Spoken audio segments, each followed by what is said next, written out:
কতই না উঁচু সম্মান আসহাব আহলে বাইতে, হাবিবে খোদা হলেন আসহাব আহলে বাইতে।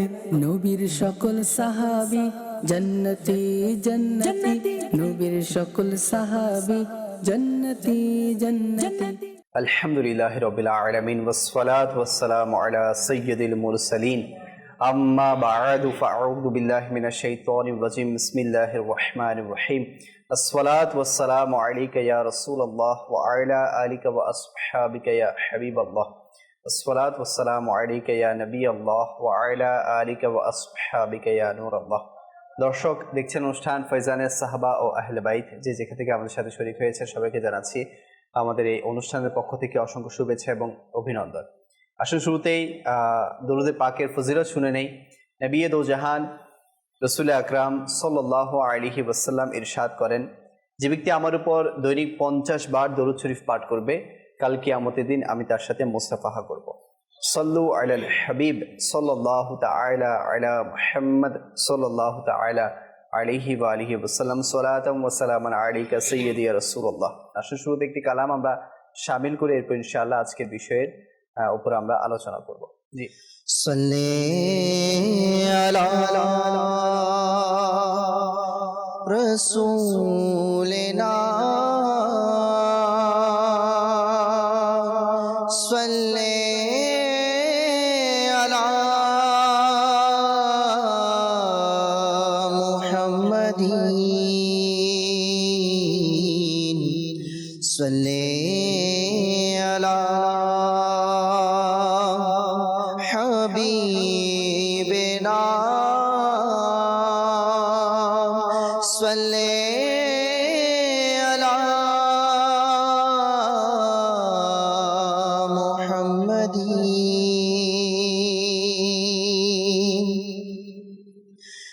লাগছে মন হয়তো নবী ডাকবে মদিনায় আমায়, লাগছে মন হয়তো নবী ডাকবে মদিনায় আমায়, গিয়ে সেথায় হৃদয় ব্যথা দেখাবো আমি তারে, গিয়ে সেথায় হৃদয় ব্যথা দেখাবো আমি তারে।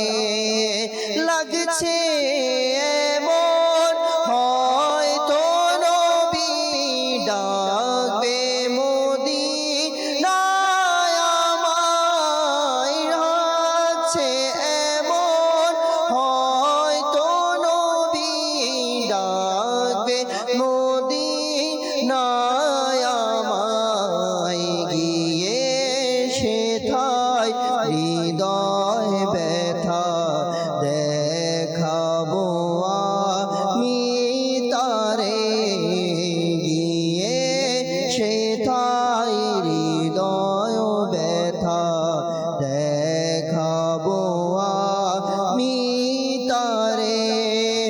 তিনি যদি চান দিবেন মোর দয়ার নজর মোর প্রাণে, তিনি যদি চান দিবে এমন দয়ার নজর মোর প্রাণে, চোখের ধারায় বইবে নদী, চোখের ধারায় বইবে নদী, হয়তো বিরহ ভারে।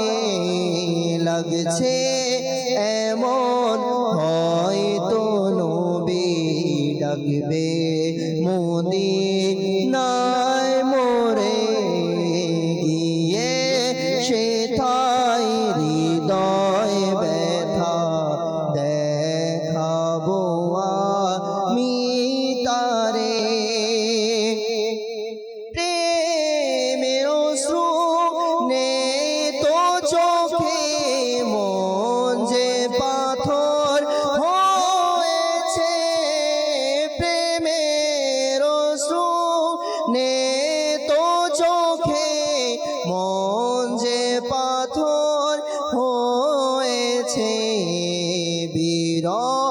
হে কাথরে এমন বিরহে কাথর হবে এমন দয়া যদি হয় মোর তরে লাগছে এমন হয়তো নবী ডাকবে মদিনায় মোরে গিয়ে সেথায় হৃদয় ব্যথা দেখাবো আমি তারে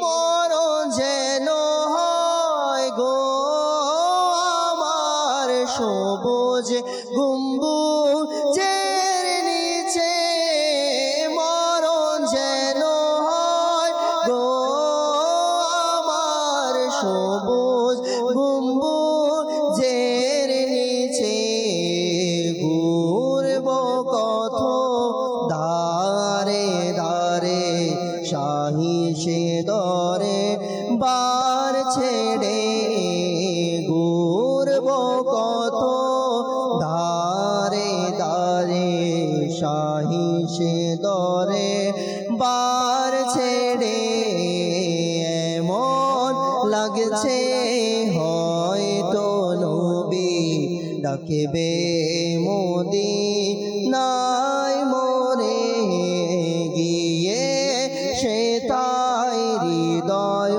ব্যথা দেখাবো আমি তারে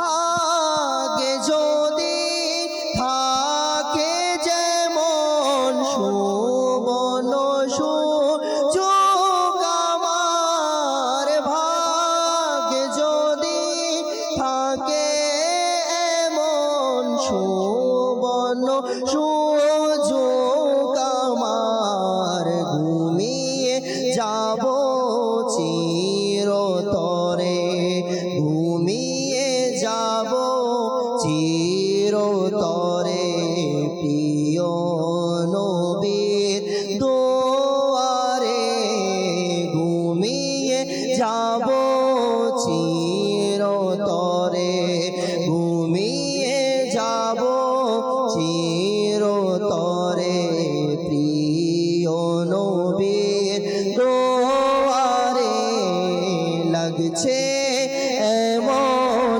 হয়তো নবী ডাকবে মদিনায় মোরে গিয়ে সেথায় হৃদয় ব্যথা গিয়ে সেথায় হৃদয় ব্যথা দেখাবো আমি তারে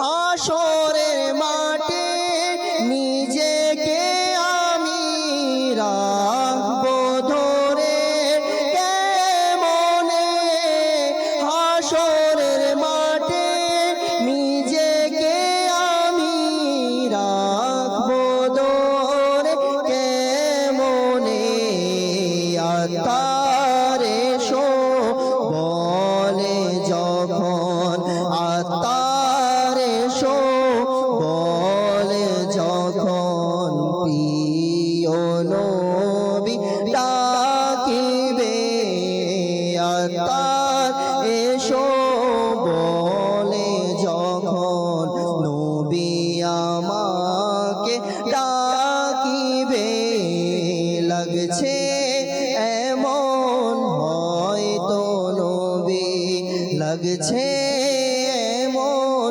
হয়তো নবী ডাকবে মদিনায় মোরে গিয়ে সেথায় হৃদয় ব্যথা দেখাবো আমি তারে।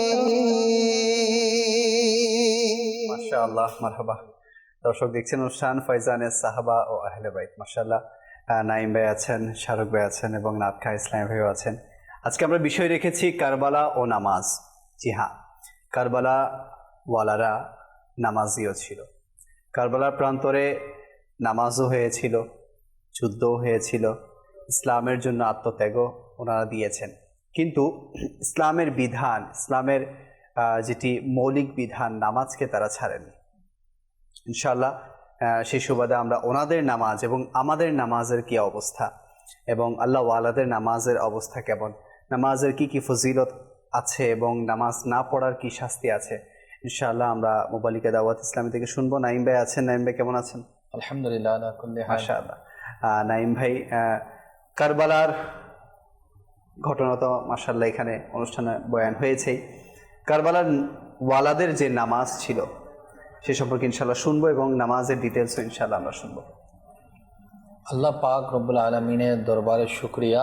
আল্লাহ পাক রব্বুল আলমিন আমাদেরকে নবী করিম সাল্লাল্লাহু তাআলা আলাইহি ওয়াসাল্লামের উম্মত বানিয়েছেন। আলহামদুলিল্লাহ। সাথে সাথে নবী করিম সাল্লাল্লাহু আলাইহি ওয়াসাল্লামের যে আহলে বাইত পরিবারবর্গ রয়েছেন, ইনাদের মোহাব্বত ভালোবাসা অন্তরে ধারণ করার জন্য আল্লাহ তাআলা আমাদেরকে দয়া করেছেন। আর এটা ইমানের মূল। অবশ্যই আহলে বাইতের ভালোবাসা আমাদের অন্তরে ধারণ করতে হবে। নবী করিম সাল্লাল্লাহু তাআলা আলাইহি ওয়াসাল্লামের মাধ্যমে আল্লাহ পাক রব্বুল আলামিন উম্মতে মুহাম্মাদের জন্য যে গিফট দিয়েছেন সেটা হচ্ছে নামাজ। জি।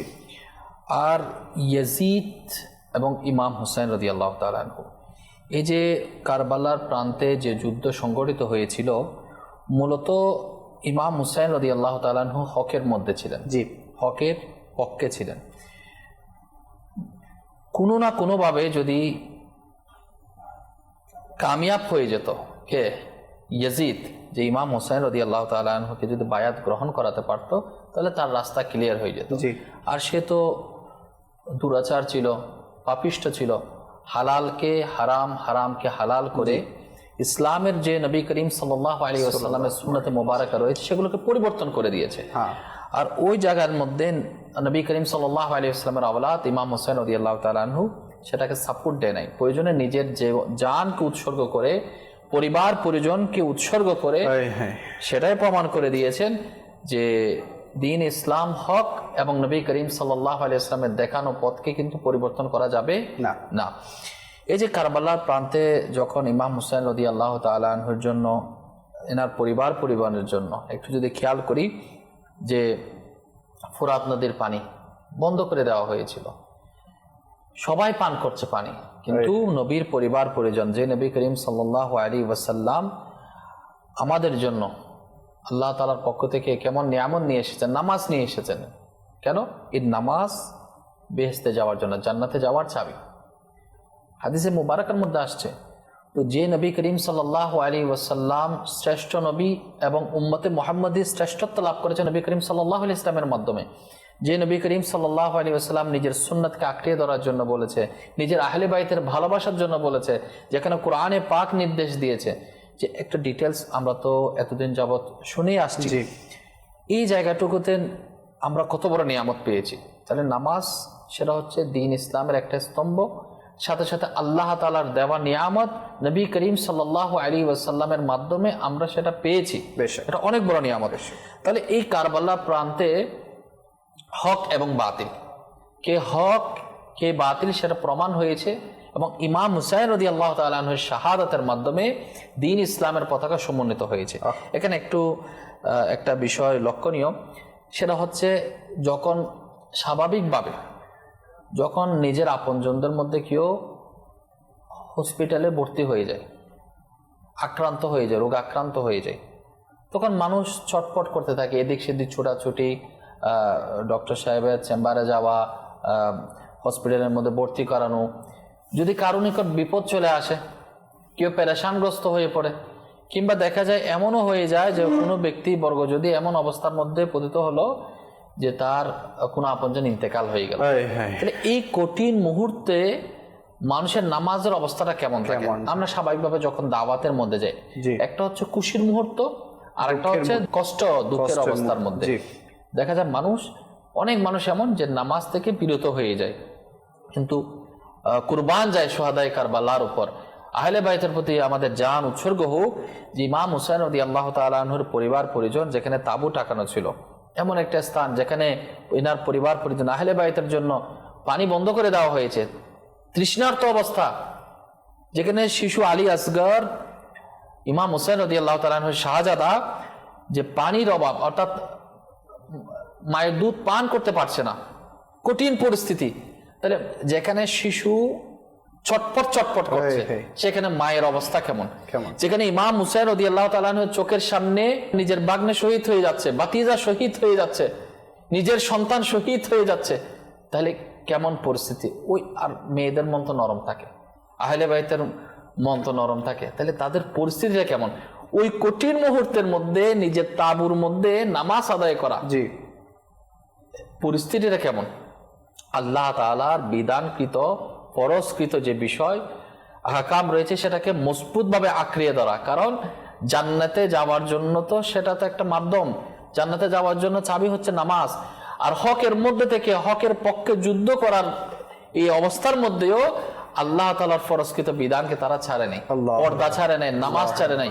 আরেকটা বিষয় হচ্ছে এখানে হচ্ছে ঈমানের একটা বিষয় রয়েছে। সে ঈমানের বিষয়টা কি? শুধুমাত্র নামাজ, শুধু নামাজের বাহানা দিয়ে যদি কেউ নবী করিম সাল্লাল্লাহু আলাইহি ওয়াসাল্লামের শানে বুস্তাগিও করলো, আহলে বাইতের সাথে দুশমনিও করলো, আবার নামাজ আদায় করলো, তাহলে তার নামাজটা কিন্তু গ্রহণযোগ্য। সেদিন নামাজ তো হুসাইনি কাফেলার মধ্যে হয়েছে। বলা হচ্ছে এইদিকে তাবু রয়েছে, ওদিকেও তাবু টাকানো রয়েছে, জুমার দিন ছিল, জি, কারবালা কিন্তু জুমার দিন সংগঠিত হয়েছিল, 10 মুহররম আশুরা। তাহলে ওই কঠিন মুহূর্ত বলা হচ্ছে ইমাম হুসাইন রাদিয়াল্লাহু তাআলা আনহু তাবুতে যারা সদস্য তারা ওখানে আজান হচ্ছে, ওখানে ইকামত হচ্ছে, আবার অপরদিকে ইয়াজিদের যারা দল রয়েছে, সৈন্য রয়েছে, তাদের তো সবকিছু ঠিকঠাক, এত যুদ্ধের সামগ্রী, তাদের খাবার, প্রয়োজনীয় জিনিস সবকিছু মজুদ রয়েছে। ওই অবস্থার মধ্যে তারাও আজান দিচ্ছে, ইকামত দিচ্ছে, নামাজ আদায় করছে। তাহলে হকের মধ্যে থেকে নামাজ আদায় করা এবং হকের বিরুদ্ধে গিয়ে, যেটাকে আল্লাহ তাআলা যাদেরকে ভালোবাসার জন্য যেভাবে নামাজ আদায় করাটা ফরজ, ইসলামের স্তম্ভ। আর নামাজ তো তখনই হবে যখন ঈমান আনবে। ইসলামের যে বুনিয়াদ, যে স্তম্ভ, যে 5টা রয়েছে, এর মধ্যে প্রথম তো ঈমান। এটা সাক্ষ্য দেওয়া যে আল্লাহ ছাড়া কোনো মাবুদ নেই, হযরত মুহাম্মদ সাল্লাল্লাহু আলাইহি ওয়াসাল্লাম আল্লাহ তাআলার প্রেরিত রাসূল। এই যে এটা সাক্ষ্য দেওয়া, এটা কিন্তু ঈমান। এই ঈমান যেটা রয়েছে সেটা তো প্রথমে, তারপর তো নামাজের কথা আসবে, অন্য 4টা তো পরবর্তীতে। তাহলে ঈমান, আর ঈমান হওয়ার, ঈমানদার হওয়ার জন্য নবী সাল্লাল্লাহু আলাইহি ওয়াসাল্লামের ভালোবাসা জরুরি, নবীর আহলে বাইতের ভালোবাসা জরুরি। দেখুন খুতবার মধ্যে ইমাম হাসান হুসাইন রাদিয়াল্লাহু তাআলা আনহুমার আলোচনা হয়, একটু খেয়াল করুন। সেখানে ইমাম হুসাইন রাদিয়াল্লাহু তাআলা আনহুকে শহীদ করে, এখানে 2টা নামাজ হচ্ছে, একটা ইমাম হুসাইন রাদিয়াল্লাহু তাআলা আনহুর, আর হচ্ছে ইয়াজিদ বাহিনীদের। 2টা নামাজের কিন্তু 2টা উদ্দেশ্য। এর যারা হকের মধ্যে ছিল তাদের উদ্দেশ্য ছিল আল্লাহ তাআলার ফরজকৃত বিধান আমরা আদায় করি, কারণ সময় তো গনিয়ে আসছে। এটা তো জানা হয়েছে কখন, এটা তো আল্লাহ তাআলা কবুল করে নিয়েছেন সেই শাহাদাত। অপরদিকে যদি আমরা খেয়াল করি, ইমাম হুসাইন রাদিয়াল্লাহু তাআলা আনহুর যারা বিরোধিতা করেছে, যারা আহলে বাইতের বিরুদ্ধে গিয়েছে, ইসলামের বিধিবিধানকে উলট পালট করে দিয়েছে, তারাও কিন্তু নামাজ, তাদের নামাজের উদ্দেশ্য ছিল তাড়াতাড়ি নামাজ আদায় করো, আজকে ইমাম হুসাইন রাদিয়াল্লাহু তাআলাকে শহীদ হবে, সময় চলে যাচ্ছে। তাহলে একটা জিনিস লক্ষণীয় যে আমাদেরকে খেয়াল করতে হবে, নামাজ অবশ্যই হতে হবে, কিন্তু সেই নামাজের যে স্বাদ, যে নামাজের যে তৃপ্তি, নামাজের যে কবুলিয়তের বিষয়, ঈমান যে রূহানিয়তের বিষয়, সেটা কিন্তু কারবালার শিক্ষার মধ্যে যে নবী করিম সাল্লাল্লাহু আলাইহি ওয়াসাল্লাম এবং ইনার পরিবার পরিজন যারা আহলে বাইত রয়েছে তাদের ভালোবাসার মধ্যে থেকে যখন নামাজ হবে সেটা কবুলিয়ত। মাশাআল্লাহ, মাশাআল্লাহ। দর্শক খুব সুন্দরভাবে আমাদেরকে বুঝিয়েছেন যে নামাজ তখনই গ্রান্টেড হবে যখন আমার আপনার মধ্যে ঈমানের দৃঢ়তা থাকবে, ঈমানের যে বিষয়গুলো আছে সেগুলো আমাদের মধ্যে যখন পাকাপোক্ত হবে তখনই আমাদের নামাজ গ্রান্টেড হবে। এখনো দুনিয়ার মধ্যে অনেক নামাজি আছে, কিন্তু আপনার মধ্যে আল্লাহ রসুলের যদি মহব্বত না থাকে, আহলে বাইতের মহব্বত যদি না থাকে, সাহাবায়ে কেরামের যদি মহব্বত না থাকে, তাহলে সেই নামাজ পড়ে কোনো লাভ হবে না। আরেকটা বিষয় যেটা উনি খুব সুন্দরভাবে আমাদেরকে বুঝিয়েছেন যে শত কষ্টের মধ্য থেকেও যাতে আমরা নামাজ আদায় করি।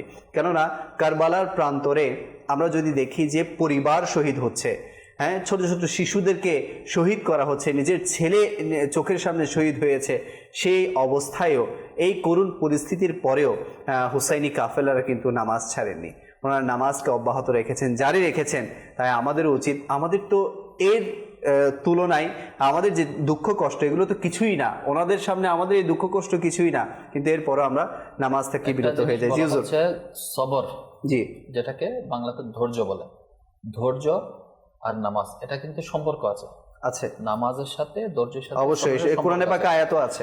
আর এই যে বিষয় যেটা ইমাম হুসাইন রাদিয়াল্লাহু তাআলা আনহুর যে ইতিহাস, সেটা কোনো সাধারণ গল্প ইতিহাস না লিখনের মধ্যে, সেটা কিন্তু ইমাম হুসাইন রাদিয়াল্লাহু তাআলা আনহু বাস্তবে প্র্যাকটিক্যাল করে দেখিয়ে দিয়েছেন উম্মতে মুহাম্মাদীকে যে কিভাবে ধৈর্য সবরের মধ্যে থেকে হকের মধ্যে থাকতে হয়। অনেকে হকের মধ্যে থাকতে গিয়ে ধৈর্য হারা হয়ে যায়, আর এই ধৈর্য হারা কিন্তু তাকে বিপদগামী করে দেয়। আর ইমাম হুসাইন রাদিয়াল্লাহু তাআলা আনহু এত সুন্দর, তীক্ষ্ণ, সুন্দর, মেধাবী এবং বুঝ সম্পন্ন ছিল যে কঠিন পরিস্থিতির মধ্যে হকের মধ্যে এবং সবরের মধ্যে ছিল, নামাজের মধ্যে ছিল। আল্লাহ তাআলা প্রথম পারা সূরা বাকারার আপনার 45 নং আয়াত আল্লাহ সুবহানাহু ওয়া তাআলা ইরশাদ ফরমান, আর ধৈর্য ও নামাজের মাধ্যমে সাহায্য প্রার্থনা করো, ধৈর্য এবং নামাজের মাধ্যমে সাহায্য প্রার্থনা করো, এবং নিশ্চয় নামাজ অবশ্যই ভারী, কিন্তু তাদের জন্য নয় যারা আন্তরিকভাবে আমার প্রতি বিনীত। তো সদরুল আফাজিল মাওলানা সৈয়দ নঈমউদ্দিন মুরাতাবাদী রাহমাতুল্লাহ আলাইহি এই আয়াতের ব্যাখ্যার মধ্যে লিখছেন যে নিজের প্রয়োজন অনুসারে ধৈর্য ও নামাজের মাধ্যমে সাহায্য প্রার্থনা করো আল্লাহ তাআলার দরবারে। কিভাবে? তিনি আরো বলেন যে আয়াতের মধ্যে যে বিপদের সময় নামাজের মাধ্যমে আল্লাহ তাআলার বারগাহে সাহায্য প্রার্থনা করা, সেটা কিন্তু এই আয়াতে মোবারকের মধ্যে শিখিয়ে দেওয়া হয়েছে। যেমন, কেননা নামাজ কিন্তু শারীরিক এবং আত্মিক যে বিষয় রয়েছে উভয় প্রকারের ইবাদতের কিন্তু মূল, এবং আল্লাহ সুবহানাহু ওয়া তাআলার নৈকট্য অর্জন করার কিন্তু একটা মাধ্যম রয়েছে। নবী করিম সাল্লাল্লাহু আলাইহি ওয়াসাল্লাম বিশেষ গুরুত্বপূর্ণ কাজ যখন সামনে চলে আসতো, তখন নবী করিম সাল্লাল্লাহু আলাইহি ওয়াসাল্লাম নামাজের মধ্যে লিপ্ত হতো। ইমাম হুসাইন রাদিয়াল্লাহু তাআলা আনহুর কঠিন পরিস্থিতি, তখন ইমাম হুসাইন রাদিয়াল্লাহু তাআলা আনহু কিন্তু এই আয়াত মুবারাকার মধ্যে উপর আমল করেছিল। কিতাবের মধ্যে আসছে যে সত্যিকারের মুমিন ব্যতীত অন্যদের উপর নামাজ কঠিন কাজ, যারা সত্যিকারের মুমিন না তাদের জন্য নামাজটা কিন্তু কঠিন, আর আল্লাহ ওয়ালা যারা মুমিন ব্যক্তি তাদের জন্য নামাজ সহজ। যেমন মুফতি আহমদ ইয়ারকান নাইমি রাহমাতুল্লাহ আলাইহি এটার একেবারে সহজভাবে বুঝিয়ে দিয়েছেন, যেটা আমরা সচরাচর করি। যেমন কেউ বিপদে পড়লো, তখন আমরা কি করি? তো বলা হচ্ছে সালাত, এখানে যে আয়াতের মধ্যে সালাত আসছে, সালাতের মাধ্যমে 5 ওয়াক্তের নামাজ এবং বিশেষ নামাজকে বুঝিয়েছে। যেমন 5 ওয়াক্তের নামাজ তো আমরা আদায় করছি, এটা তো আল্লাহ তাআলা ফরজ করেছে। এর সাথে সাথে যখন কোনো বিপদ চলে আসে, তখন বিপদের মধ্যে আল্লাহর সাহায্য চাওয়া, আল্লাহর দরবারে ফরিয়াদ করার একটা মাধ্যম হচ্ছে নামাজ, যেটা ইমাম হুসাইন রাদিয়াল্লাহু তাআলা আনহু আদায় করেছেন। যেভাবে যখন অনাবৃষ্টি হয় তখন বলা হচ্ছে ইস্তিগাসার নামাজ পড়ার জন্য। এরপর যখন কেউ বিপদে পড়লো, সালাতুল হাজাতের নামাজ আদায় করার জন্য, নফল নামাজ। এরপর বলা হচ্ছে যখন কোনো মানুষ সমস্যার মধ্যে পড়ে, তখন আল্লাহ তাআলার বারগাহে প্রার্থনা চাওয়ার জন্য সে কি করে। যখন দুইটা বিষয়ে মানুষ দ্বিধাদ্বন্দ্বের মধ্যে পড়ে যায়, তখন মানুষ কি করে? ইস্তেখারার নামাজ আদায় করে।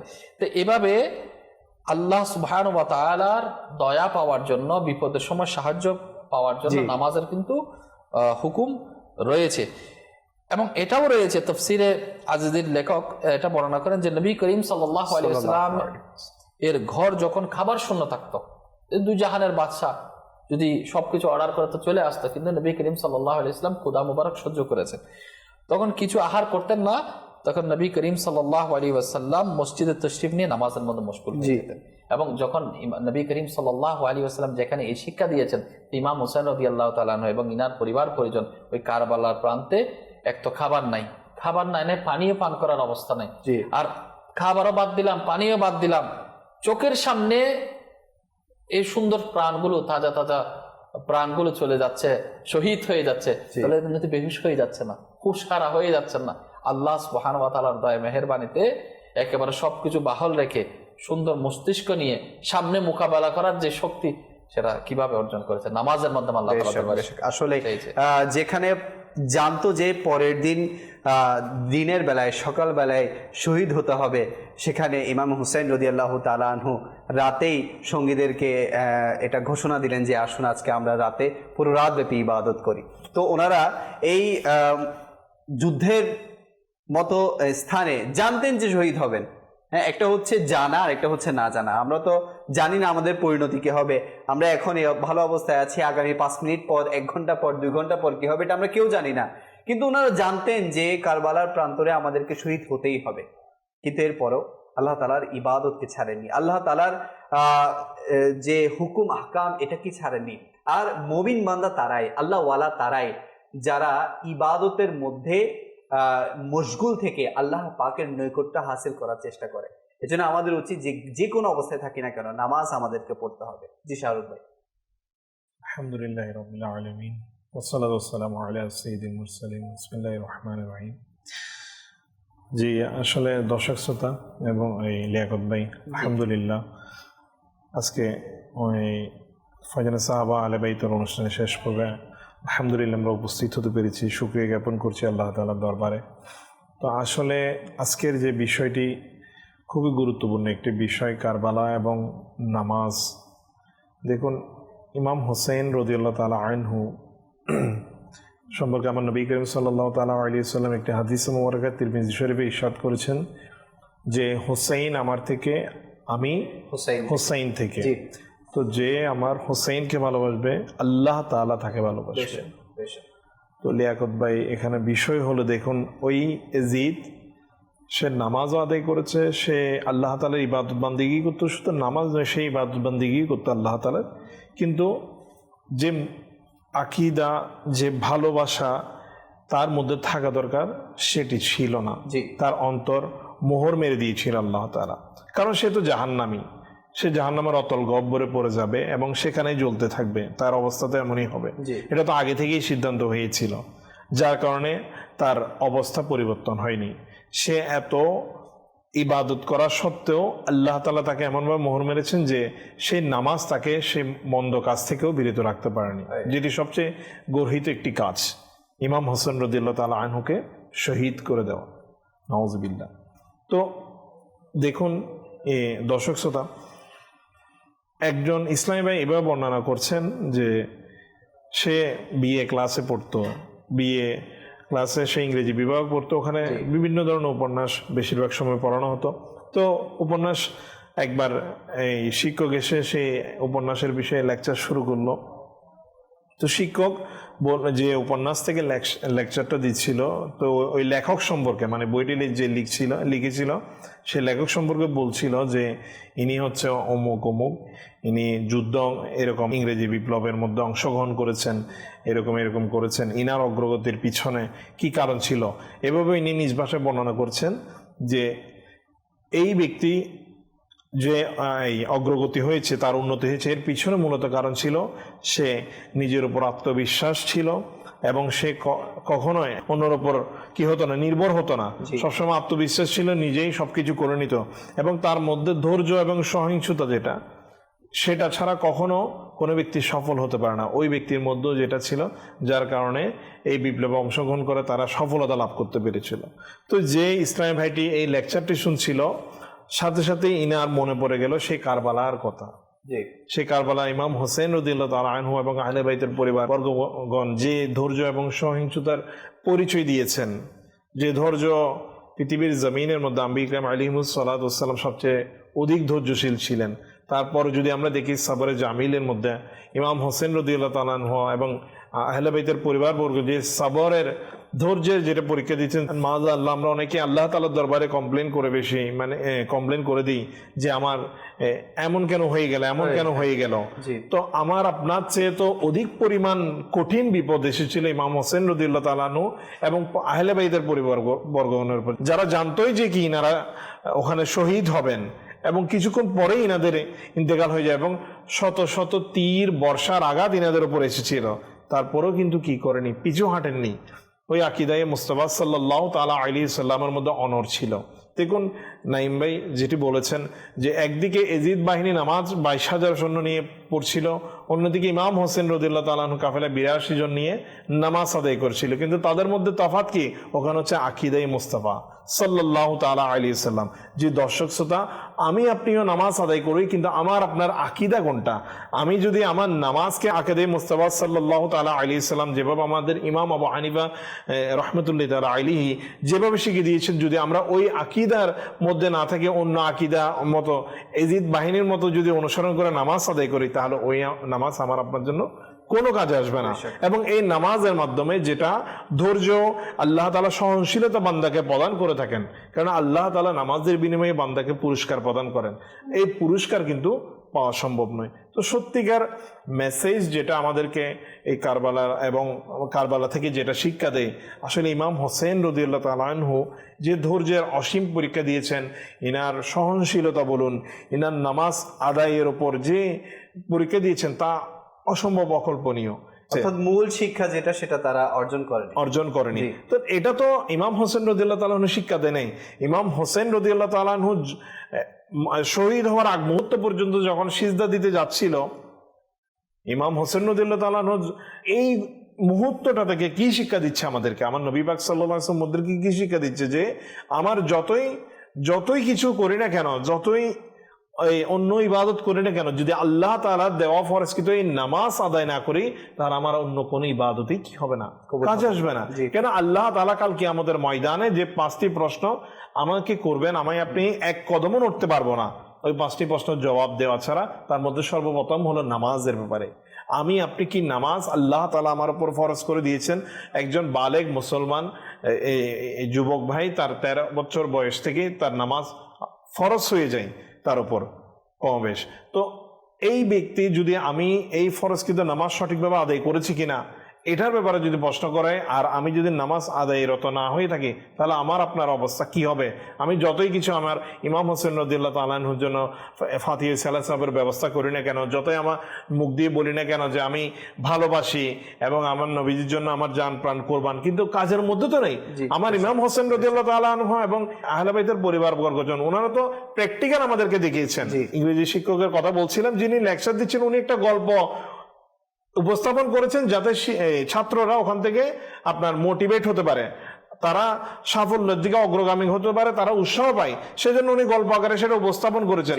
কিন্তু ওই ইসলামী ভাই ইনি বলছেন যে আমার ইমাম হোসেন রাদিয়াল্লাহু তাআলা আনহু এটা তো আমাদেরকে সরাসরি প্র্যাকটিক্যাল করে দেখিয়েছেন কারবালার ময়দানে। যেভাবে নামাজ আদায় করা আমাদেরকে আমার ইমাম হোসেন রাদিয়াল্লাহু তাআলা আনহু আমাদের ইমামগণ শিক্ষা দিয়েছেন। দেখুন, আমার আপনার নামাজের মধ্যে পার্থক্য থাকবে, এই পার্থক্য অবশ্যই থাকতে হবে, কেননা ওই সময়ও এজিদ বাহিনী নামাজ পড়েছিল, আমার ইমাম হোসেন রাদিয়াল্লাহু তাআলা আনহু ওনার পরিবারবর্গজন নামাজ আদায় করেছিল, তাহলে ইনাদের নামাজের মধ্যে অবশ্যই তফাৎ রয়েছে।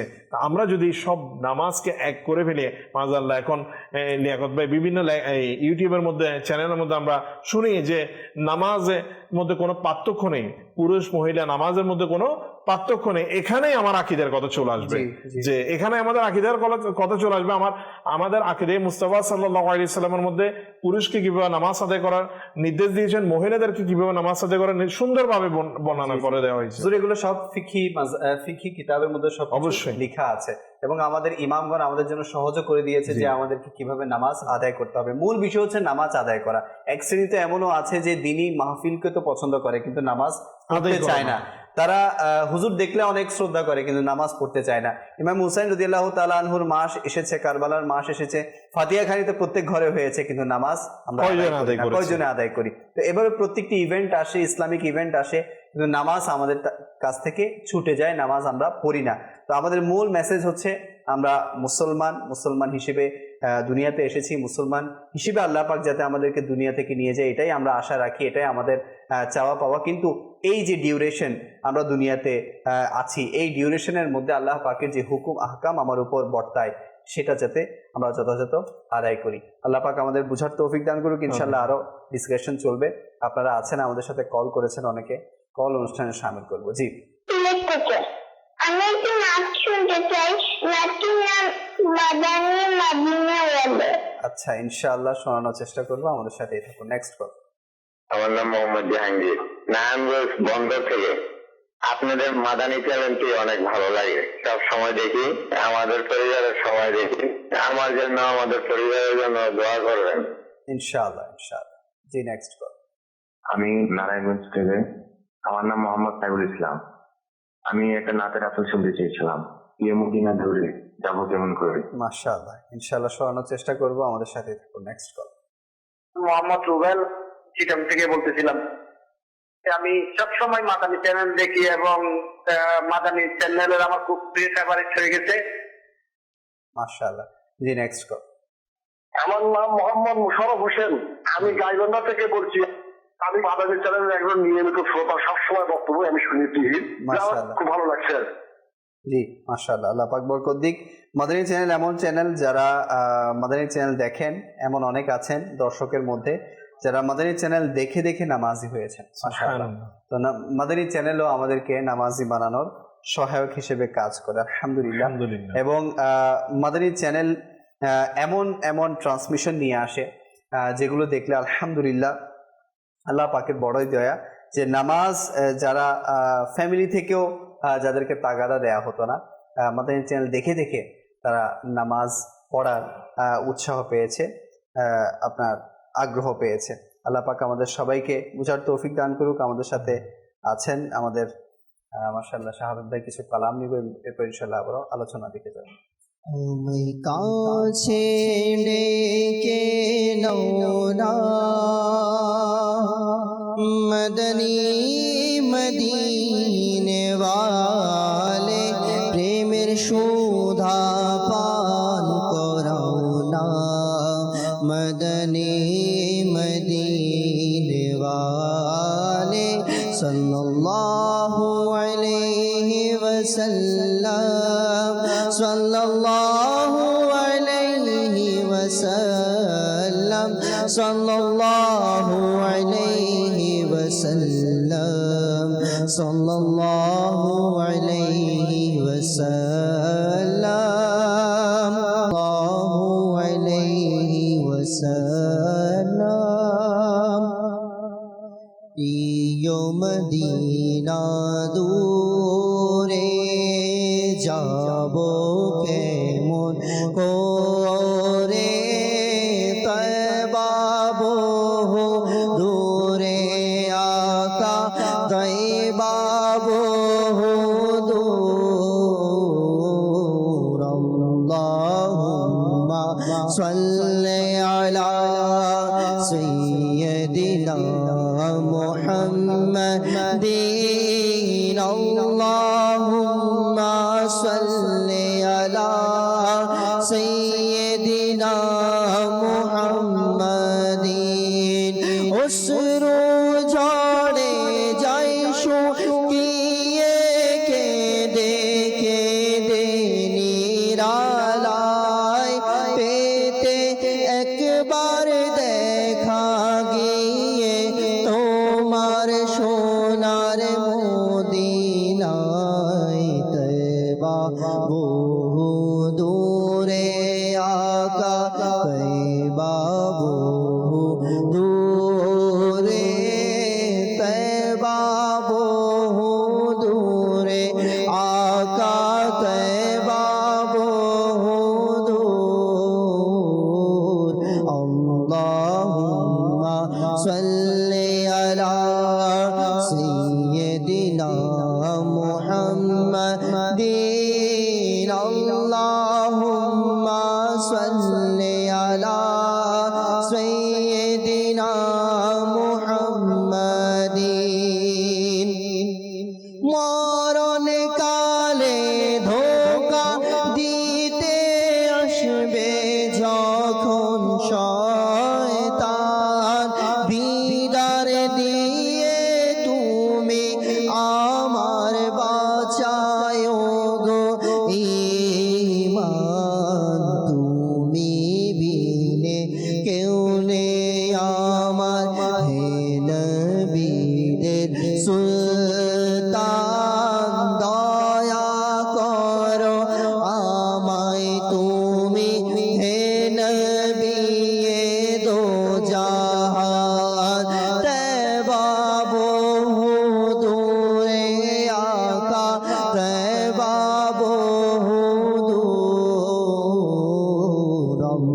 اللهم صل على سيدنا محمد اللهم صل على سيدنا ومولانا محمد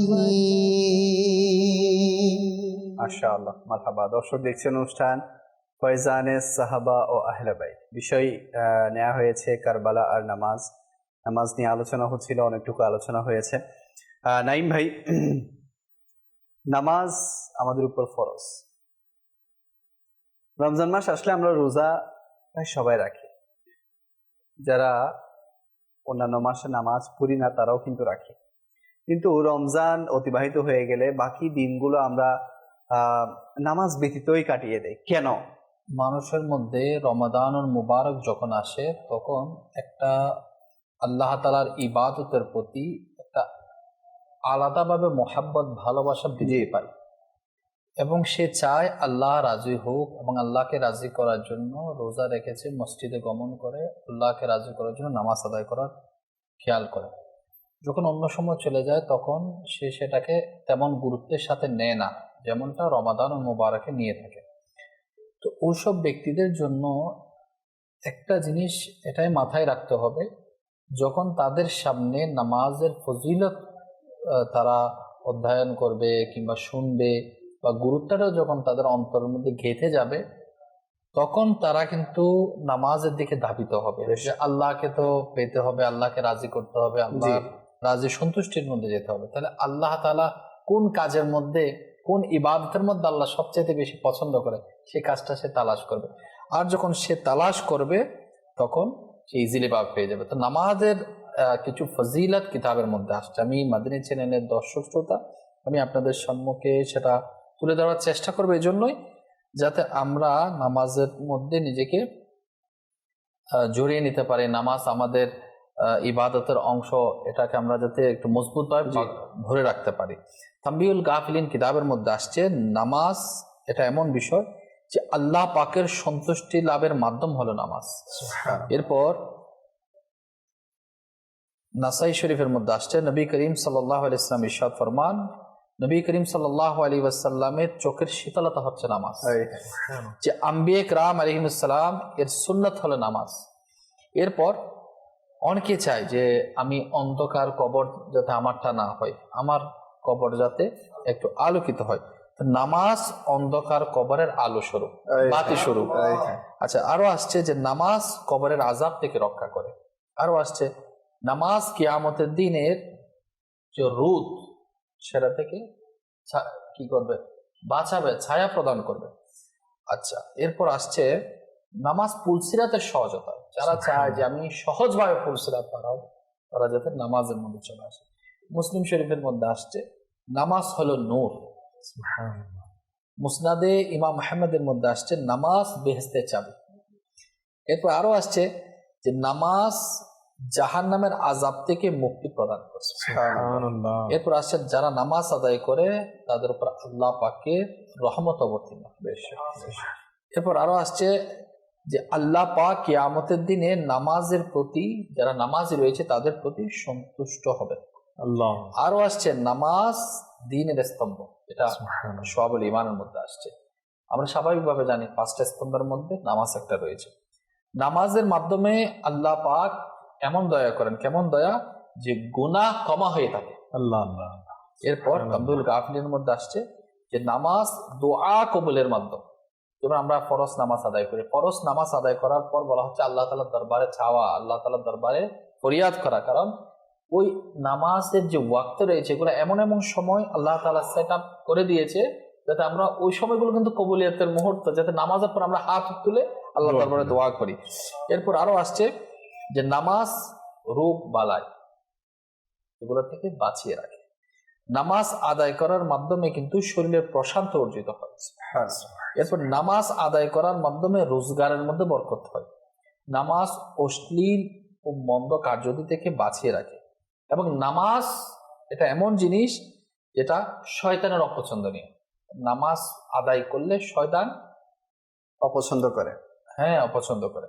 নামাজ অন্ধকার কবরের একাকিত্বের সাথে, যখন কেউই থাকবে না তখন অন্ধকার কবরের সাথে হবে নামাজ। নামাজ নেকির পাল্লাকে ভারী করে দেয়।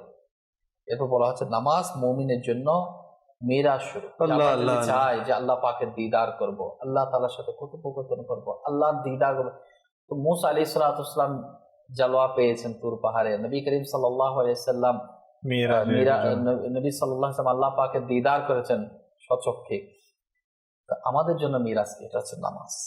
সময় মতো নামাজ আদায় করা সকল আমলের চেয়ে উত্তম। সুবহানাল্লাহ। আমরা অনেক আমল করতে অনেক সময় দেখা যায় যে যথা সময় যে ওয়াক্তের মধ্যে নামাজটা আদায় করা হচ্ছে, সময় মতো নামাজ আদায় করা হচ্ছে সবচেয়ে উত্তম আমল। নামাজের জন্য সবচেয়ে বড় নিয়ামত এটাই যে কিয়ামতের দিন আল্লাহ পাক রব্বুল আলামিন দিদার দান। আল্লাহ পাকের দিদার যারা চায়, আল্লাহ পাকের রাজি যারা করতে চায়, অন্তরের প্রশান্তি যারা চায়, বিপদ আপদ থেকে যারা মুক্তি চায়, যারা জান্নাত চায়, তাদের জন্য নামাজ। আর ইমাম হুসাইন রাদিয়াল্লাহু তাআলা আনহু এই নামাজকে কেন আঁকড়িয়ে ধরবে না? কঠিন মুহূর্তেও জানে এটা বড় নিয়ামত। সেজন্য কারবালার প্রান্তেও নবী করিম সাল্লাল্লাহু আলাইহি ওয়াসাল্লামের দহিত্র, নবী করিম সাল্লাল্লাহু আলাইহি ওয়াসাল্লামের কলিজার টুকরা, জান্নাতে যুবকদের সরদার। তো জান্নাতে যাওয়ার জিনিস, জান্নাতে যুবকদের সরদার। তো জান্নাতে আমরা যদি জান্নাতের প্রত্যাশী হই, তো জান্নাতে যাওয়ার জন্য তো আমলের মধ্যে যেটা উত্তম বেস্ট, সেটা তো নামাজ। সেটা আমাদের শিক্ষা দিয়েছে মাশাআল্লাহ। এবং হুসাইন রাদিয়াল্লাহু তাআলা আনহুর নানা জানের শিক্ষাও ছিল যে নামাজ পড়ো। তো ফ্যামিলি থেকে একটা শিক্ষা পেয়েছেন ওনারা। আর আজ আমরা যদি আমাদের দিকে তাকাই, তাহলে আমাদের ফ্যামিলি থেকে কিন্তু ছোট থেকে এটা শিক্ষা দেয়া হয় না। বলা হচ্ছে যে বালেগ হওয়ার আগ থেকেই নামাজের ব্যাপারে তাগাদা দেয়া, নামাজের ব্যাপারে উৎসাহ প্রদান করা, নিজের সাথে করে নামাজ জন্য নিয়ে যাওয়া, নামাজ পড়ানো। এই বিষয়গুলো যখন আমরা ফ্যামিলি থেকে দেওয়ার চেষ্টা করব বা ফ্যামিলি থেকে আমরা পাবো, তখন আমরা বালেগ হওয়ার পর থেকেই আমরা নামাজ যথাযথ আদায় করার ব্যাপারে সজাগ থাকবো। এখন আমাদের ফ্যামিলির মধ্যেই কেউ পড়ে না, তো বাচ্চাদেরকে শিখাবে কোত্থেকে? তো এই জন্য আমাদের উচিত যে ফ্যামিলি মেম্বারদের মধ্যে নামাজের উৎসাহ বাড়ানো, এবং ফ্যামিলির মধ্যে যদি কেউ না পড়ে, তাহলে আমাদের উচিত যে প্রথমে নিজেরা পড়া, এরপর সন্তানদেরকে পড়ার তাগাদা দেয়া। আর যদি নিজেরা পড়ি, তাহলে সন্তানও ইনশাআল্লাহ মদিনা হয়ে যাবে। জি শাহরুখ ভাই। লিয়াকত ভাই, নুজহাতুল মাজালিস কিতাবের মধ্যে একটি ঘটনা এভাবে বর্ণনা এসেছে। এক ব্যক্তি, সে কোন এক নারীর প্রেমে পড়ে গেল। তো খুব সাহস নিয়ে তার কাছে চিঠি লিখলো, একটা প্রেমের চিঠি, সে তাকে পছন্দ করে। এখন ওই চিঠিটি তার ওই নারীর নিকট পৌঁছলো। তো যে নারীর নিকট সে চিঠিটি দিয়েছিল, সে নারী ছিল কিন্তু বিবাহিত, এবং তার যিনি স্বামী ছিলেন খুবই ইবাদত গুজার, তাকওয়াবান ছিলেন, অত্যন্ত বুদ্ধিসম্পন্ন ছিলেন, এবং স্ত্রীর প্রতি তার অনেক আস্থা ছিল। স্ত্রী এটা পেয়ে অনেক চিন্তিত হয়ে গেল কি করবে। পরবর্তীতে যখন স্বামীর নিকট সেই চিঠিটি উপস্থাপন করলো, ওই স্বামী তাকে বলল, সে অনেক বুদ্ধিমান একটি কাজ করলো, যে তার স্ত্রীকে দিয়ে সে একটি উত্তর লিখে পাঠালো যে অমুক জায়গার অমুক মসজিদে একাধারে 40 দিন তুমি কি করো, নামাজ আদায় করতে থাকো, তারপর দেখা যাবে। তো ওই প্রেমিক ব্যক্তি তার কাছে চিঠিটি যখন পাঠালো, সে লেখাটা পড়লো, সে নামাজ আদায় করা শুরু করে দিল। কেননা সেই নারীকে বিয়ে করতে হবে, তাকে পেতে হবে। সে পাওয়ার আসে নামাজ আদায় শুরু করে দিল, এবং একাধারে 40 দিন নামাজ আদায় সে রত হয়ে গেল। এবং 40 দিন আসার পূর্বেই সে অন্তরের মধ্যে হঠাৎ একটা পরিবর্তন লক্ষ্য করলো, যে নারীর প্রতি তার আসক্তি ছিল, প্রেমে বিভোর ছিল, সেই বিভোরটা চলে গিয়েছে এবং আল্লাহ তাআলার প্রতি সে ঝুঁকে গিয়েছে। এবং সেই বান্দা, ওই প্রেমিক বান্দা, তখন ওই নারীকে, বিবাহিত নারীকে একটি চিঠি প্রেরণ করলো যে আপনার প্রতি অনেক কৃতজ্ঞ আমি, এজন্যই যে আপনি আমাকে এমন একটি উত্তর শিখিয়ে দিয়েছেন যার মাধ্যমে আল্লাহ তাআলা আমার মধ্য থেকে আপনার নিকট যে খারাপ, যেটা অবৈধ প্রেম, সেটা দূর করে দিয়েছে, এবং আল্লাহ তাআলার ভালোবাসা বাড়িয়ে দিয়েছে। এবং সাথে সাথে এটি শুকরিয়া জ্ঞাপন করলো এবং ওনার কাছে ক্ষমা চাইলো। তখন ওই স্বামীর নিকট যখন এই চিঠিটি প্রদান করলো, স্বামী তখন বলল যে আল্লাহ তাআলা যেটি কোরআনে কারীম ইরশাদ করেছেন যে কিছুক্ষণ পূর্বেই নাইম ভাই বলেছিলেন যে নামাজ অশ্লীল এবং মন্দ কাজ থেকে বিরত রাখে। তো দেখুন প্লিজ নাইম ভাইরা এবং মাদানী চ্যানেলের দর্শক শ্রোতা, নামাজ অশ্লীল এবং মন্দ কাজ থেকে বিরত রাখে, কিন্তু যারা নামাজ আদায় করার পরও সেই কাজের মধ্যে গ্রেফতার রয়েছে, তাহলে বুঝতে হবে নিশ্চয়ই নামাজের মধ্যে কি রয়েছে, অবশ্যই অসম্পূর্ণতা রয়েছে। কেননা নামাজটা এখন এক শ্রেণীর মানুষ তো আদায় করে না, তাদের কথা বাদই দিলাম, যারা আদায় করছে তাদের খেয়াল করা উচিত আমি নামাজ কিভাবে আদায় করছি। আমার ইমাম হোসেন রাদিয়াল্লাহু তাআলা আনহু নামাজ আদায় করেছিলেন, আমি কিছুক্ষণ পূর্বে বলছিলাম, উনিও তো নামাজ আদায় করেছিলেন কারবালার ময়দানে, ওনার পরিবারবর্গ নিয়ে এজিদেরও নামাজ আদায় করেছিল, কিন্তু এজিদেদের এই নামাজ তাকে কেন এই মন্দ কাজ থেকে বিরত রাখতে পারেনি? কেন আল্লাহ তাআলার সন্তুষ্টি অর্জন করা, আল্লাহ তাআলার মহব্বত তার মধ্যে পয়দা করতে পারেনি? এই নামাজ কেন পারেনি?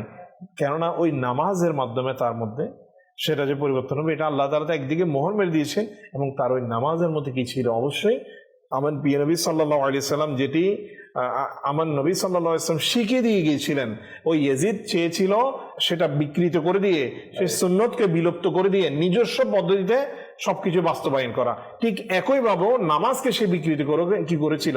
আদায় করার জন্য চারিদিকে মানে সেটা চেয়েছিল, যার কারণে আমার ইমাম হোসেন রাদিয়াল্লাহু তাআলা আনহু হকের পক্ষে গিয়ে বলতে গিয়ে তার সাথে এটা বসতে সমঝোতা করতে চেয়েছিলেন, যে আকিদায়ে মুস্তাফা সাল্লাল্লাহু আলাইহি সাল্লাম যেটি শিখিয়ে দিয়েছিলেন, যে সুন্নতগুলো সুন্দরভাবে শিখিয়ে দিয়েছিলেন, নামাজ আদায় কিভাবে করব প্রতিটি ব্যাপারে, শুধু নামাজ নয়, কিভাবে আমার নবী করিম সাল্লাল্লাহু আলাইহি ওয়াসাল্লাম যে হালাল জিনিস কোনগুলোকে হারাম করে দিয়েছেন, সেই যেগুলোকে হারাম জিনিস হালাল করে দিয়েছিল, সেগুলোর ব্যাপারে যখন সে আমার ইমাম হোসেন রাদিয়াল্লাহু তাআলা আনহু যখন তার বিরুদ্ধে চলে গেল, তখনই সে কি করে দিল? আমার ইমাম হোসেন রাদিয়াল্লাহু তাআলা আনহুকে শহীদ করে দিল। তো বুঝতে হবে ওই ইয়াজিদি নামাজ যদি আমাদের আপনার মধ্যে চলে আসে, ওই আকীদার নামাজ যদি আমার আপনার মধ্যে চলে আসে, তাহলে এই নামাজ আমাকে আপনাকে ওই অশ্লীল এবং মন্দ কাজ থেকে বিরত রাখতে পারবে না। এবং এই নামাজ আদায় করো লিয়াকত ভাই, আজকাল তো দেখা যায় অনেকে বলে যে আমি তো নামাজ আদায় করছি, কিন্তু নামাজের মধ্যে যে খুশু নামাজের মধ্যে যেটা ইখলাস, যেটা ইবাদতের মজা পাওয়া যায়, সেটি আমি পাচ্ছি না। তাহলে আমার আপনার বুঝতে হবে আমার নামাজের মধ্যে অবশ্যই ত্রুটি রয়েছে। সেটা হতে পারে আপনার রুকুর মধ্যে রয়েছে, সেটা হতে পারে আপনার সিজদার মধ্যে রয়েছে। এখন সেটা আমি আপনাকে পরীক্ষা করার জন্য কোথায় যেতে হবে? ডাক্তারের কাছে যেতে হবে। আলহামদুলিল্লাহ দাওয়াত ইসলামী আমাকে আপনাকে ডাক দিচ্ছে, আপনি দাওয়াত ইসলামীতে আসুন। আলহামদুলিল্লাহ আমাদের মাদানী চ্যানেলের মাধ্যমে আলহামদুলিল্লাহ আমার শেখ তরিকত আমির আহলে সুন্নতের অনেক বড় একটা এহসান এটা আমাদের প্রতি, যা আজ মাদানী চ্যানেলও আলহামদুলিল্লাহ বাংলা মাদানী চ্যানেলও লিয়াকত ভাই একটি এই অনুষ্ঠান রয়েছে যেখানে নামাজ প্র্যাকটিক্যাল ভাবে শেখানো হচ্ছে। অনেকেই তো রয়েছে মাশাআল্লাহ নামাজ প্র্যাকটিক্যাল ভাবে শেখার আগ্রহ প্রকাশ করে, তাদেরকে বলবো তারা যাতে আমাদের কোর্স যেগুলো হয় নামাজের কোর্স, সেই কোর্সগুলোতে অংশগ্রহণ করে সঠিকভাবে গিয়ে নামাজ আদায় করতে হয় সেটা যাতে শিখে নেয়। কেননা আমরা নামাজ এক শ্রেণীর মানুষ এমনভাবে আদায় করে যাচ্ছি যারা অন্যকে দেখে শিখে বাস এইভাবে করতে হয়, এইভাবে করতে হয়, ওইভাবে আদায় করে যাচ্ছে, যার কারণে আমাদের যেটা খুশু ইবাদতের মতো সেটা পাওয়া যাচ্ছে না। আর যারা শিখতে চায় সহজভাবে তাদেরকে বলবো দাওয়াত ইসলাম আলহামদুলিল্লাহ যেসব কোর্সের ব্যবস্থা করে, আপনি আপনার নিকটস্থ ইসলামী ভাই যেখানে দাওয়াত ইসলামের ইজতিমা হয় ওখানেও অংশগ্রহণ করুন। জি আলহামদুলিল্লাহ 63 দিনের তরবিয়তি কোর্স, ওই কোর্সের মধ্যেও নামাজের কিন্তু একটা সঠিকভাবে কিভাবে একজন বান্দা তার জিন্দেগি, শুধু নামাজ নয় লিয়াকত ভাই, নামাজ পড়তে গেলে তো কোরআন পাকের তিলাওয়াতও জানতে হবে, তাই না? তাকে শুদ্ধভাবে সহিভাবে কোরআন তেলাওয়াত পড়তে হবে, শিখতে হবে, জানতে হবে, এবং পাশাপাশি ওযু কিভাবে গোসল ফরজ হলে গোসলটা সঠিকভাবে আদায় করবে, গোসলের ফরজ সেটাও জানতে হবে, তাই না? নামাজের মধ্যে অনেকগুলো সত্য রয়েছে। মোট কথা হচ্ছে টোটাল প্যাকেজ এই কোর্সের মধ্যে আছে। এবং আলহামদুলিল্লাহ কারবালার এই মাসেও আশুরার দিনেও দাওয়াত ইসলামী আমাদেরকে মাদানী কাফেলার মাধ্যমে নামাজ শেখার ব্যবস্থা করে দিয়েছে। আলহামদুলিল্লাহ হুসাইনি কাফেলাদের ইসলালে সওয়াবের নিয়তে দাওয়াত ইসলামীর উদ্যোগে পুরো বাংলাদেশে একযোগে মাদানী কাফেলা বের হয়েছে। আল্লাহ রাস্তায় মুসাফিররা সফর করছে। তারা সফর করছে কেন? তারা নিজেদের আত্মশুদ্ধির জন্য। যেখানে গিয়েছে সেই এলাকার মাঝে নেকির দাওয়াতকে প্রচার করার জন্য। তাই আমাদের উচিত আমরাও যাতে মাদানী কাফেলায় সফর করে নিজের যে অসম্পূর্ণ বিষয়গুলো আছে, বিশেষ করে নামাজ। জি হ্যাঁ, আমার হুজুর খুব সুন্দর বলেছেন যে আমরা একে অপরকে দেখে নামাজ আদায় করি। নামাজ দেখেন, একে অপরকে দেখে নামাজ পড়াটা নামাজ নয়। নামাজ পড়ার আগে নামাজের ইলম অর্জন করতে হবে, নামাজের যে বিধিবিধানগুলো আছে সেগুলো শিখতে হবে, ফরজ কয়টা, ওয়াজিব কয়টা, সুন্নাতে মুআক্কাদা, মাকরু কি কি আছে নামাজের মধ্যে, সেই বিষয়গুলো আমাদেরকে খেয়াল রাখতে হবে, শিখতে হবে। জি নাঈম ভাই। নামাজ তো আদায় করতেই হবে, জি। কথা হলো কঠিন মুসিবতের সময় নামাজটা আদায় করা। তো মানুষ কিছু একটা নিয়ামত পেয়ে গেল, শুকরানা সিজদা দাও বা শুকরানা নামাজ আদায় করো, হয়ে যায়। সেটা কিন্তু সাহাবায়ে কেরাম আলাইহিম রিদওয়ানের শিক্ষা। আর এই শিক্ষাটা তারা কিন্তু কোরআনে পাক থেকে পেয়েছে। আমি প্রথমেই বলেছি নামাজ এবং সবর, ধৈর্য, এটার সাথে একটা সম্পর্ক রয়েছে। আর যে কাজটা ইমাম হুসাইন রাদিয়াল্লাহু তাআলা আনহু বাস্তব মুখে ছিলেন, ইনি করে দেখিয়েছেন। যেমনটা হযরতে ইবনে আব্বাস রাদিয়াল্লাহু তাআলা আনহুমা ইনার ব্যাপারে আসছে যে ইনি সংবাদ পেলেন, খবর পেলেন যে ইনার সন্তান ইন্তেকাল হয়ে গেল। তাহলে ইনি কী করলেন? বলেছে ইনি নামাজের মধ্যে দাঁড়িয়ে গেলেন, নামাজকে এত বেশি দীর্ঘায়িত করলেন যে লোকেরা সন্তানের দাফন কার্যক্রম সম্পন্ন করে নিলেন। কেউ জিজ্ঞেস করলো, হুজুর, তো ইনি বললেন যে আমি আমার সন্তানকে খুব বেশি ভালোবাসতাম, এই আমার সন্তানটা মারা গেছে, আমি তাকে খুব বেশি ভালোবাসতাম, আমি তার বিচ্ছেদ সহ্য করতে পারতাম না এবং পারার মতো আমার না। তো আমি নামাজে লিপ্ত এই জন্য হয়ে গেলাম যাতে এই নামাজ আদায় করার মধ্যে আল্লাহ পাকের সাথে কেমন কানেকশন, যাতে তার যে কষ্ট, তার যে দুঃখ, সেটা দূরীভূত হয়ে যাচ্ছে। আল্লাহ সুবহানাহু ওয়া তাআলা যে সবর এবং নামাজের মাধ্যমে যে সাহায্য প্রার্থনা করার জন্য কোরআনে পাকে নির্দেশ দিয়েছে, সেটার উপর আমি আমল করেছি যাতে করে আমার কষ্টটা দূরীভূত হয়ে যায় আল্লাহ নামাজের মাধ্যমে। আসলে দর্শক খুব সুন্দর বলেছেন, আমরা যাতে কষ্টের মধ্যে পড়লে হাই হুতাশ না করি। আমরা অনেক সময় ধৈর্য হারা হয়ে যায়, এদিক সেদিক বলে বেড়াই, এদিক সেদিক মানে আর্তনাদ করে বেড়াই। তো এটা না করে কোরআনে পাকের প্রত্যেকটি আয়াত হক। কোরআনে পাক বলেছেন যে আপনি ধৈর্য এবং নামাজের মাধ্যমে আল্লাহর কাছে সাহায্য প্রার্থনা করুন, ইনশাআল্লাহ আল্লাহ পাক আপনাকে প্রদান করবেন। এবং আমরা যদি এই আয়াতে মুবারাকার উপর বিশ্বাস স্থাপন, এটা তো বিশ্বাস স্থাপন করতেই হবে, এবং এই আয়াতে মুবারাকার উপর আমল করি, আল্লাহ চাইতো ইনশাআল্লাহ আপনার প্রত্যেকটা কাজ সমাধা হয়ে যাবে। আল্লাহ করিম আমাদের সবাইকে নসিব করুক। এক দর্শক আমাদেরকে মেসেজ পাঠিয়েছেন, আসসালামু আলাইকুম। ওয়ালাইকুম আসসালাম রহমতুল্লাহি ওয়া বারাকাতুহু। হাটহাজারী চট্টগ্রাম থেকে বলছেন, একটি ইলেকট্রনিক শোরুমে কাজ করেন উনি। আপনাদের অর্থাৎ আমাদের মাদানী চ্যানেল দেখার সৌভাগ্য লাভ হয়, ওনার অনেক ভালো লাগে। আল্লাহ পাকের দয়াতে শুধু মাদানী চ্যানেল চলো ওনার শোরুমে, আল্লাহ পাক দয়া করুক, দোয়া চেয়েছেন আল্লাহ তাআলা আপনার দোকানের উপর, শোরুমের উপর খাস রহমত নাযিল করুক, আপনার হালাল উপার্জনের উপর আরো বরকত দান করুক। আজকে শেষ অনুষ্ঠান, শেষ পর্ব ফয়জানে সাহাবা ও আহলে বাইতের একটি হুসাইনি কালাম ইনশাআল্লাহ এরপর আমরা মুবাল্লিগদের কাছ থেকে শেষ মাদারে শুনবো ইনশাআল্লাহ। করবালার শহীদ তোমাদেরকে সালাম, করবালার শহীদ তোমাদেরকে সালাম, ফাতেমার প্রিয় ভাজন দের সালাম, ইয়া হুসেন ইবনে আলী মুশকিল কুশা,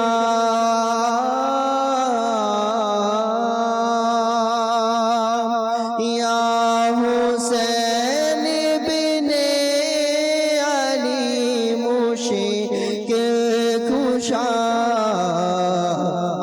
আপনার সকল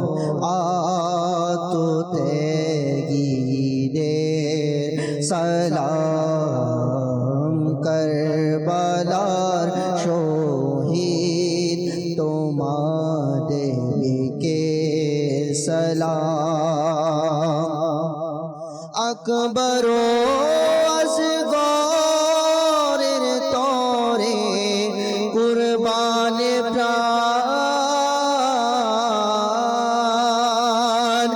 আসগর ও আকবরের তরে কুরবান প্রাণ,